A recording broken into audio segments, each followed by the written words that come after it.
iPhone 16 Pro Max, Samsung S25 Ultra, which one of these flagship phones should you get? If you are excited, drop a like down below, subscribe to the channel, let's get started.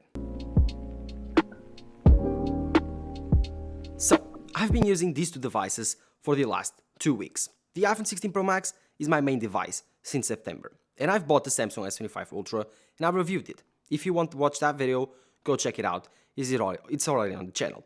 But these two devices are the two main flagships that you can buy currently. This is an iOS, this is an Android device. But which one should you buy? Well, that's a very tough question, and this video could have several hours talking about these two phones. But the main aspect you should compare is their software system. You should buy the phone that you feel most comfortable with. If you love Android, the Samsung S25 Ultra is your best bet. If you love a more free ecosystem, if you love a more open overall software device, more customization, the Samsung S25 Ultra gives you that. While if you want the device that gives you the best integration, the best optimization, and of course, if you want FaceTime, iMessage, and all of the Apple features, then the iPhone 16 Pro Max is your iPhone, is your device to get. So overall, the question is answered by which software system do you want? Android or iPhone or iOS? But it goes deeper than that. You can compare the hardware, and here things get very interesting. Samsung this year did something unexpected. They made the Samsung S25 Ultra to feel and to look more like the iPhone 16 Pro Max. They made their sides look flat and feel flat on the hand. So now these two devices feel pretty much the same on the hand. The Samsung S25 Ultra still feels a bit lighter than the iPhone 16 Pro Max. This one has that heft, that premium feeling in the hand, while the Samsung is a bit less wide but a bit taller. So if you compare them side by side, you'll notice that the Samsung is a bit taller than the iPhone 16 Pro Max, and they both have the same display, 6.9 inches, but while the iPhone has a bit wider body and a bit wider display. Different aspect ratios, or at least the same aspect ratios, but different feel in the hand that makes them feel a bit different, but a lot closer this year. As for the materials chosen by these two companies, the Samsung S25 Ultra has titanium and glass, the iPhone has titanium and glass. Both feel the same, but the titanium on the iPhone is a bit more pure, is a bit better than the Samsung phone. In terms of the overall durability, well, by looking at them, they feel very durable, and they look the same in terms of wear and tear. So this is a pretty much new phone. This is a 6-month-old phone. They still look brand new, both of them. The Samsung S25 Ultra has a new look on the back with the new rings. Again, it's a gimmick.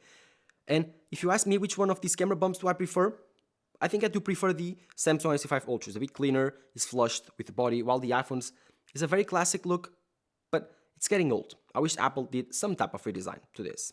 As for the rest of the body, I think that the display on the iPhone does look a bit better in terms of the rounded corners. The sharper corners here on the sides of the Samsung S24 Ultra makes it look weird, makes it feel premium, but also a bit sharper in the hand. So if you don't like that, the iPhone 16 Pro Max does have a more comfortable feel in the hand, overall. But in terms of design, in terms of body, they both feel like a $1,200 phone. So over here, it's a draw. As for the displays, well, here things are not as equal as you might think. Samsung has the best displays on the market, and this year is no different. This is an incredible display. While the iPhone 16 Pro Max also has an incredible display.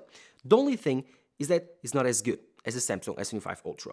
This is still a 2000 nits peak brightness OLED display with 120Hz. This is still a 2000 nits peak brightness display with 120Hz. The thing is, this pops more. This has better colors overall. This is so good. This S25 Ultra's display is incredible. Just like the S24 Ultra, this is the best display on the market. It's so good. It's incredible to look at, incredible to use. And it's so responsive, so fast. While the 120Hz on the iPhone 16 Pro Max don't feel as responsive and as fast as the S24 Ultra. Weird, I know, but I don't understand why. As for the notch, dynamic camera, whatever you want to call it, the S25 Ultra has a smaller notch, only has one camera, a single cutout for the camera, which makes it the body to screen ratio almost 100%. While the iPhone does have the dynamic island with the Face ID system, it's a compromise, but again, it does have Face ID, which is a much more secure system of face unlock than the Samsung S5 Ultra. But in terms of display quality, the Samsung edges out the iPhone by a bit, and so is the best display of them two. If you compare them side by side, this pops more, this has a bit more contrast ratio, the colors here look better. While the iPhone colors look more natural, they look more real, but again, whenever you are using them, whenever you put them side by side, I do gravitate more for the Samsung's display. But personal preference, and you might choose different if you want more natural colors. These phones feature different unlock methods. The Samsung S25 Ultra display features a fingerprint unlock under its display and a face unlock with the cameras, while the iPhone 16 Pro Max does feature only Face ID. I much prefer the Face ID on the iPhone, way more reliable than the Samsung S25 Ultra's face unlock, while the fingerprint under the display is very spotty. It works 85% of the time, which is more times than enough to make me mad whenever it does not work. So I don't like to use the fingerprint under the display. There are some people that relate that it works really, really well. For me, it works well enough. It fails once every 4 times or 5 times, which is annoying enough. Like right now it worked, but then trying again, now it failed. Annoying enough for me not to trust it 100%. While the Face ID on the iPhone is so fast, yes, the animation is slow, but again, you don't even need to look at the display or touch the display, it unlocks already. You just simply look at it, it's unlocked and shows your notifications. While the Samsungs, you need to touch the lock button, and it takes like 2 seconds more, 1 second more to unlock. Uses the cameras and is not as secure as the iPhone. But again, this is a gimmick, or overall, this is something that most people don't really care. It's not a deal breaker. It's not a gimmick, but it's not a deal breaker. So yes, if you do prefer the fingerprint method to unlock, the Samsung S25 Ultra does have that, and the iPhone does not. But if you do want a more secure face unlock, Face ID, it's it for you. Both of these phones feature USB-C, the same speeds, but the iPhone 16 Pro Max does feature slower charging speeds than the Samsung. This one charges faster in terms of battery life and longevity. The Samsung S25 Ultra and the iPhone 16 Pro Max have very, very similar battery lives. These have around 1.5 days of battery life, which is really, really good. Charging speeds are a bit different. The Samsung S25 Ultra charges a bit faster than the iPhone wirelessly and via cable. Who cares? The difference is so small, it does not even matter. As for the rest of the gimmicks of the body, the Samsung S25 Ultra does not have any type of customizable button, like an action button or a camera button, while the iPhone 16 Pro Max, it's completely filled with those. It has the action button, a shortcuts button for you to choose any type of shortcut that you want to use. You can do anything, ChatGPT, it can do anything that you want. You can create shortcuts on the Shortcuts app and turn them off here via the action button. You can also use it as a visual intelligence for the AI features with the camera. And then you have the camera control, which is something that you use as a shutter button of the camera to control its gimmicks and its features. It's cool for some, for others is a big gimmick that does not really matter. While the S25 Ultra does not have any of that, the only thing that it does have that is exclusive for this phone compared to this phone is the S Pen, and I've talked about it on my review, so go check it out, but it's a gimmick that I like to have sometimes. Just like the action button and the camera control, these two phones are filled with exclusive features that may make you gravitate from one to another. But these are all of them. Which one would you pick? As for chips, this one has the new Qualcomm chip, very fast, very responsive, and super powerful on AI features. While this one has the A18 Pro, a very powerful chip that is also very efficient, and if you compare them both, you don't notice any difference. They run the same social media, they run the same apps, the same games as well as one another. So yeah, comparing chips on these phones is irrelevant. One thing that you want to compare is AI features, because AI is the future. Let's admit that. And the Samsung S25 Ultra is very advanced on that regard, because it has so many working AI features, especially camera editing features, like using eraser, magic eraser, or using any type of camera-related feature, photo editing-related feature with AI is miles ahead of the iPhone 16 Pro Max. Apple Intelligence is not available in my country, but in other countries it works, especially on the outside of the EU, and it's terrible. It's terrible. It's not even close. People are saying that it's not even close to the AI on the Samsung phones. So if you want AI, the Samsung S25 Ultra is a much better AI phone, for sure. Let's now compare the most important part of these two phones, the cameras. The Samsung S25 Ultra features a 4-camera system. Yes, a 4-camera system and a LiDAR sensor, while the iPhone 16 Pro Max features a triple-camera system. This has a 50-megapixel main sensor, a 50-megapixel ultra-wide sensor, and a 50-megapixel telephoto, while this one has a 48-megapixel main sensor, a 40-megapixel ultra-wide, and a 12-megapixel telephoto. Different stuff, because this means that the telephoto camera here, the zoom camera here, is not even close to the zoom cameras here.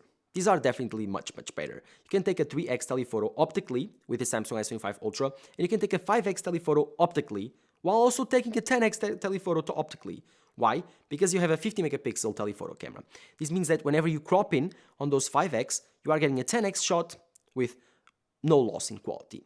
You have a normal 1x, a 0.6x, which is the ultra-wide camera here. It's not as ultra-wide as the iPhone's 0.5, which is a bit wider than the Samsung's and a bit better in low light conditions, in my opinion, at least. But the iPhone 16 Pro Max's zoom does not touch the Samsung S25 Ultra. This is insane. The zoom capabilities here are crazy. You can take crazy photos. It goes up to 100x zoom. Yes, it does look a bit like a painting, but it's so cool to have, and it's so cool and so incredible to use. While the iPhone 16 Pro Max does not have any type of that. Its maximum zoom capabilities, I think it's 25x, so like 4 times less than the Samsung S25 Ultra. This is crazy stuff, and it's the best part of having this camera system. While the rest, I think that the iPhone completely dominates it. The iPhone has a better normal mode. It has a 24 megapixel normal mode that takes less space than the 12 megapixel shots on the Samsung, while the Samsung S25 Ultra takes worse 12 megapixel shots. This is a 24 megapixel shot, it's a 12 megapixel shot. It's worse, it has less detail, and it still takes more space than these photos. So, in terms of normal photos, the iPhone just wins. I prefer the color sides of the iPhone, I prefer the tones of the iPhone, I simply prefer the look of the iPhone's camera. While the Samsung, it does have better skin tones, but the rest looks a bit too saturated, a bit too poppy in my opinion, not real enough. While the iPhone does have definitely the better video, the Samsung S25 Ultra has been catching up. Side by side, you can notice sometimes a better video on the iPhone, but the Samsung is doing a great job trying to catch up with the iPhone. As for nighttime photography, the Samsung S25 Ultra has a different look than the iPhone. The iPhone chooses to have a more natural look, a less bright look, a look that looks like the night. While the Samsung S25 Ultra tries to make it very, very bright, tries to make the photo almost like the dusk time, and it's weird. It's a different approach. It's colder, so the photos are cooler than this iPhone, and this iPhone makes the photos a bit warmer and yellower than the Samsung's. Yes, it's weird. And at the end of the day, you kind of ask yourself, which one is better? The Samsung phone has cooler photos. The iPhone has warmer photos. This has brighter photos. This has more darker photos, but it's a choice because the details are there. Apple decides to make the photo a bit darker than usual to make it look like nighttime. So, it's a choice between these two phones, but if you unlock them both, and if you look at their galleries, and if you look at their photos, you will notice that both devices take great nighttime photos, especially if you take portrait photos. They do an amazing job taking portrait photos. But one thing that I notice a lot is that if you take photos with the Samsung S25 Ultra, the portrait photos here, compared to the portrait photos here, so if you compare them both, I think the portrait photos look more natural on the Samsung S25 Ultra, so I think they do a better job with the edge detecting and the bokeh creating on the background. Other than that, both cameras are incredible. They have their gimmicks. They both take video on lock. They both take 4K video. The Samsung S5 Ultra can take 8K video, although it's kind of a gimmick because it's limited to 30 frames per second. It crops in a bit. I wouldn't use it. The camera app on these devices are different. The iPhone's camera app, I think it's better organized. It's more intuitive, while the camera app on the Samsung S25 Ultra is more powerful. So in terms of cameras, these are the best camera phones on the market. You need to try them out and see. But with these photos, I think you'll have a very good idea of what it's like to take photos with the Samsung and with the iPhone. Both really, really good, but they are very, very different. And so we've reached the end of this comparison. And just like I told you in the beginning, it resumes and it ends up being an iOS versus Android comparison. Because do you want an Android phone? Do you want an iOS phone? If you want an iOS phone, easy, pick the iPhone. If you want an Android phone, easy, pick the Samsung. This is not an hardware comparison, this is a software comparison, and it will never be a hardware comparison. But let me know in the comments below, which device would you choose? A Samsung S25 Ultra, the iPhone 16 Pro Max. Thank you guys for watching, drop a like down below, subscribe to the channel, and watch all of the other videos on the Samsung S25 Ultra. And of course, if you want to watch my reviews on the iPhone, they are also there. Thank you guys for watching, bye bye.